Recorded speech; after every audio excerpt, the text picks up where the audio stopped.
See, every time our flesh rises up and our hearts try to condemn us, we have Jesus' intercession to hold us firm.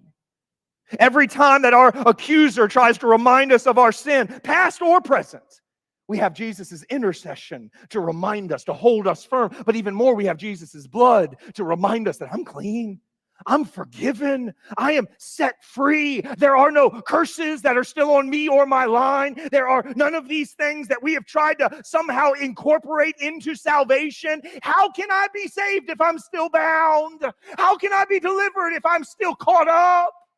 He who the Son sets free is free indeed. And so we trust him, we yield to him, we stand firm in him. This is why chapter 8 started by saying, this is the point of everything we've been saying. We have such a great high priest.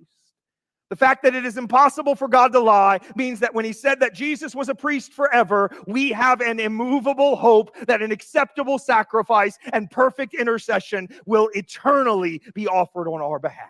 There is nothing we need to do but believe in Jesus. But believing in Jesus is making him the anchor. Believing in Jesus is making him the tangible anchor of our souls.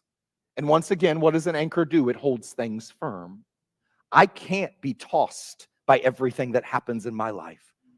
I can't run back and forth about every teaching I hear that I like and every teaching I hear that I don't like. I can't be a person that shakes with everything else. I can't be a person that every time something new comes up in the world, I run with it or run after it. I can't be anchored and shaking at the same time.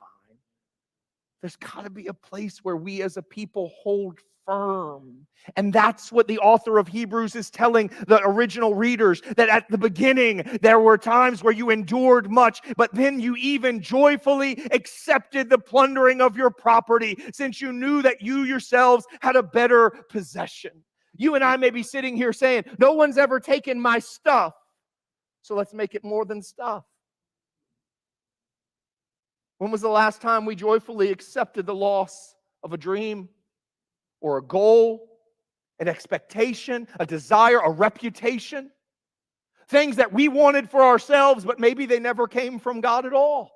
Maybe they were never what he had for us. Maybe they were just what we have been presenting to God. Hey, God, here's what I want from you. You notice how we live with God like he's Santa, and we're just bringing him the list of all the things I want. God, I would love to have this. I'd love to have health. I'd love to have children that follow you. I'd love to have a spouse. I'd love to have a good job. I'd love all of these things, and they're just our wishes. But what are his plans? The anchor holds us steady when we discover his plans were never ours.